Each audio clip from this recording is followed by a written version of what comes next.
Guys, welcome back to my channel. तो आज मैं फिर से आ गई हूँ एक न्यू प्रोडक्ट के साथ, जो कि बहुत ही पॉपुलर एक सनस्क्रीन है और जिसे ज़्यादातर डर्माटोलॉजिस्ट रिकमेंड करते हैं। और वो सनस्क्रीन है photostable gold matte finish sunscreen gel. तो ये जो सनस्क्रीन है, बहुत दिनों से मेरा मन था इसको मैं एक बार ट्राई करके देखूं कि मेरे स्किन में ये सूट होगा या नहीं। काफ़ी सारे पॉजिटिव फीडबैक मैंने इसके ऊपर देखा है। YouTube में भी बहुत सारे वीडियो है इसके ऊपर, जो कि काफ़ी मोटिवेट किया मुझे इसे खरीदने के लिए। मेरे एक रिलेटिव को उनके डर्मेटोलॉजिस्ट ने फोटोस्टेबल गोल्ड को प्रिस्क्राइब करा था और उनके स्किन में भी सूट हो गया है। किसी तरह का कोई साइड इफ़ेक्ट नहीं हुआ है।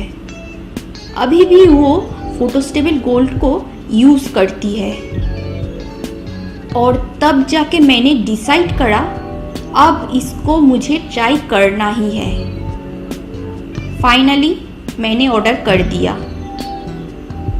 तो मेरे स्किन में ये सूट हुआ या नहीं हुआ, इसका प्राइस क्या है, वाइट कास्ट होता है या नहीं, कैसे यूज़ करना है, क्या क्या इंग्रेडिएंट्स मिलाया गया है, जो क्लेम करता है कितना सही है, ये सब कुछ मैं बताऊंगी।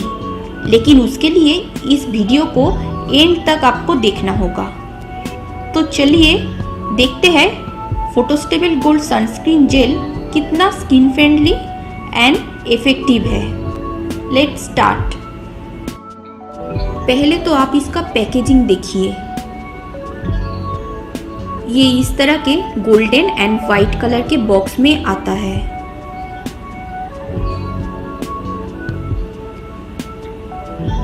$50 ग्राम का है, जिसका प्राइस है $755।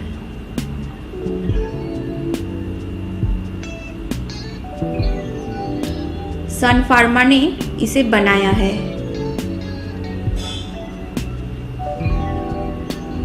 मैट फिनिश देता है। अगर आप डायरेक्ट लगाओगे तो मैट फिनिश मिलेगा, लेकिन कोई मॉइस्चराइज़र लगाने के बाद लगाओगे तो शायद उतना मैट फिनिश नहीं मिलेगा। हाई सन प्रोटेक्शन देता है, जिसमें आपको मिलता है SPF 55 एंड PA++।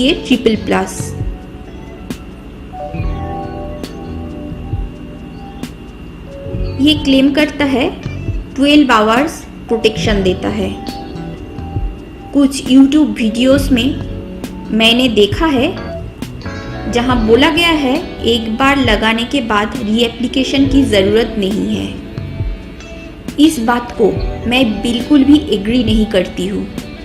जो भी सनस्क्रीन जितना भी बोले कि 10 आवर्स, 12 आवर्स या 24 आवर्स प्रोटेक्शन देता है, सिर्फ एक बार लगाने से वो नहीं होगा। रीएप्लीकेशन मस्ट है। कोई भी sunscreen without reapplication 12 hours protection नहीं देता है। स्पेशली अगर आप ज़्यादा आउटडोर में रहते हो, तब तो एक बार लगाने से बिल्कुल भी प्रोटेक्शन नहीं मिलेगा। इवन मैं घर में भी जब रहती हूँ, एटलीस्ट 2 बार तो सनस्क्रीन को लगाती ही हूँ।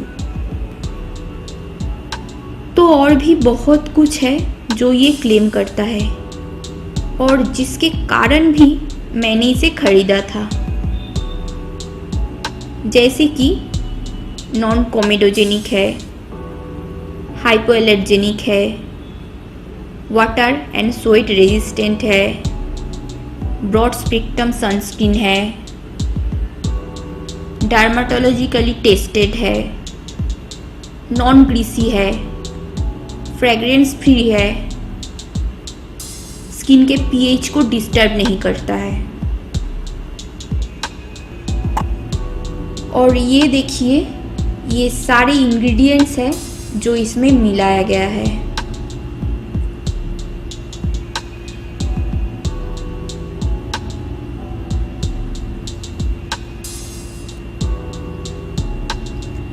बेसिकली ये एक सिलिकॉन बेस्ड सनस्क्रीन है। इसमें 2 ऐसे इंग्रेडिएंट्स मिलाया गया है जो बहुत ज़्यादा कंट्रोवर्शियल है। पहला है इथाइल हेक्साइल मिथॉक्सीसिनेमेट, जिसे ऑक्टाइल मिथॉक्सीसिनेमेट और OMC और ऑक्टिनॉक्सेट के नाम से भी जाना जाता है। ऑक्टिनॉक्सेट एक ऐसा केमिकल है जिसे ऑर्गेनिक एसिड एंड अल्कोहल को मिक्स करके बनाया गया है। रिसर्च में देखा गया है एनिमल्स एंड एनवायरनमेंट के लिए ये एक पोटेंशियली हार्मफुल इंग्रेडिएंट है। ह्यूमन बॉडी में ये कितना इफेक्ट करता है अभी भी उसके ऊपर रिसर्च चल रहा है। कुछ रिसर्च में देखा गया है ऑक्टिनॉक्सेट एक्ने, कॉन्टैक्ट डर्माटाइटिस जैसे कुछ नेगेटिव स्किन रिएक्शन करता है। तो अगर आपका स्किन बहुत ज़्यादा एक्ने प्रोन सेंसिटिव है, मैं यही बोलूँगी इस इंग्रेडिएंट को जितना हो सके अवॉइड ही करो तो अच्छा होगा। नेक्स्ट है डायज़ोलिडिनाइल यूरिया। ये एक फॉर्मल्डिहाइड रिलीजिंग प्रिजर्वेटिव है। ज़्यादातर cosmetics and personal care products में एज ए प्रिजर्वेटिव यूज़ करा जाता है। इंसानों के ऊपर ये कैसा असर करता है ये देखने के लिए कुछ लोगों के ऊपर डायज़ोलिडिनाइल यूरिया है ऐसे स्किन केयर प्रोडक्ट अप्लाई करा गया था और पार्टिसिपेंट्स जो थे उनमें से अप टू 69% के फेस में एलर्जी हो गया था एंड 19% पार्टिसिपेंट्स में हैंड एलर्जी हो गया था। डायज़ोलिडिनाइल यूरिया स्किन में माइल्ड इरिटेशन करता है, कॉन्टैक्ट डर्माटाइटिस, एक्जिमा को भी ट्रिगर करता है। और एक इंग्रेडिएंट है जिसको लेके मुझे थोड़ा सा डाउट है। इसमें सिलिका मिलाया गया है जिसे सिलिकॉन डाइऑक्साइड के नाम से भी जाना जाता है। सिलिका ऑयली स्किन के लिए बेस्ट चॉइस है। इसमें जो एब्जॉर्बिंग प्रॉपर्टीज़ है वो ऑयल को एब्जॉर्ब करके स्किन को मैटिफाई करता है और शाइन फ्री रखता है। लेकिन ड्राई स्किन के लिए ये बिल्कुल भी बेस्ट चॉइस नहीं है। आपका स्किन अगर ड्राई टू वेरी ड्राई है, सिलिका को आप अवॉइड ही करो। कुछ रिसर्च में देखा गया है सिलिका कुछ तरह के स्किन रैशेस एंड फेस सोइलिंग भी करता है। इवन ये एक्जिमा को भी ट्रिगर करता है। तो गाइस, ये सारे इंग्रेडिएंट्स को देखने के बाद आपको समझ ही आ गया होगा ये एक केमिकल सनस्क्रीन है जिसमें भर भर के सिलिकॉन मिलाया गया है। अब चलिए आपको बताती हूँ ये मेरे स्किन में सूट हुआ या नहीं हुआ। तो ये सनस्क्रीन जिस दिन मुझे रिसीव हुआ उसके नेक्स्ट डे ही मैंने अपने फेस में ट्राई करा। बहुत ज़्यादा एक्साइटेड थी मैं इसको लेकर। ये इतना स्मूथ है कि जब मैंने अपने फेस में लगाया इजीली ब्लेंड हो गया और थोड़ा सा भी वाइट कास्ट नहीं छोड़ा। और लगाने के कुछ देर बाद फेस में हल्का सा ग्लो आने लगता है। इतना तक तो ठीक ही था, लेकिन लगाने के कुछ देर बाद मेरे आईज में प्रॉब्लम होना स्टार्ट हो गया। अजीब सा हो रहा था।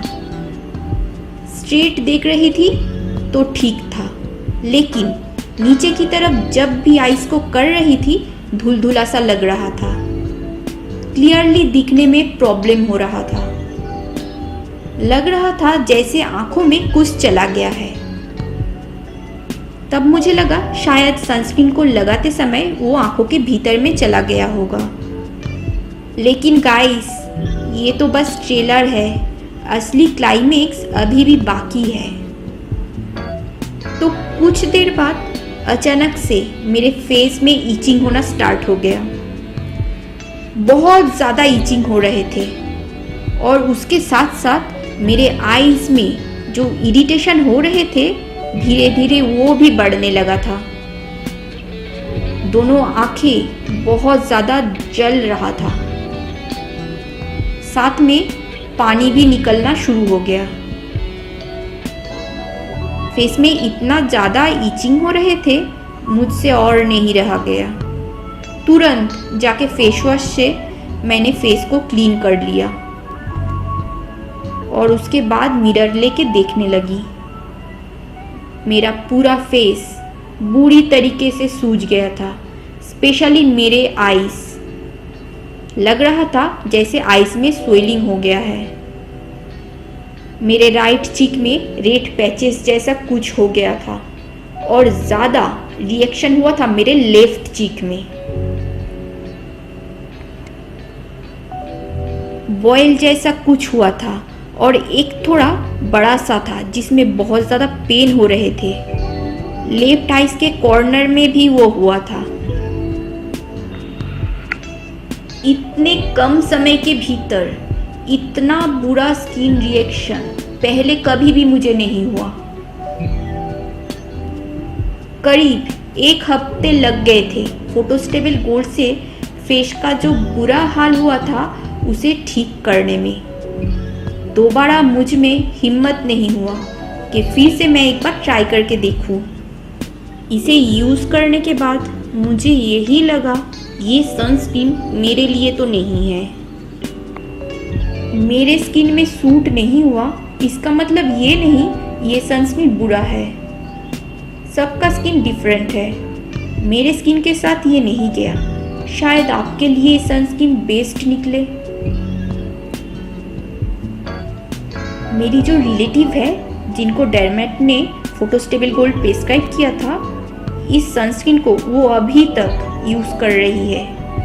और मैंने जब बोला इसे यूज़ करने के बाद मेरे स्किन की हालत क्या हुआ, पूरा सनस्क्रीन बेकार हो गया। उन्होंने बोला बेकार नहीं होगा, मुझे तो खरीदना ही है, तुम मुझे दे दो। चलो ठीक है, पहले इस वीडियो को बना लूँ फिर दे दूँगी। वेस्टेज होने से बेहतर है तुम ही यूज़ कर लो। तो अब चलिए आपको दिखाती हूँ ये कैसा दिखता है।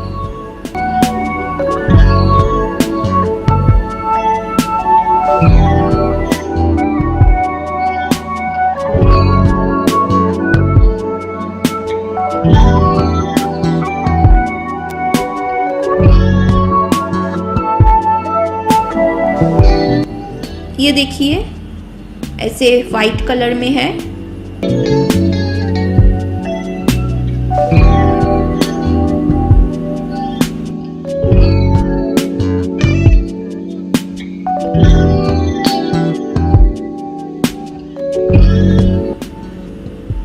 इजीली ब्लेंड हो जाता है।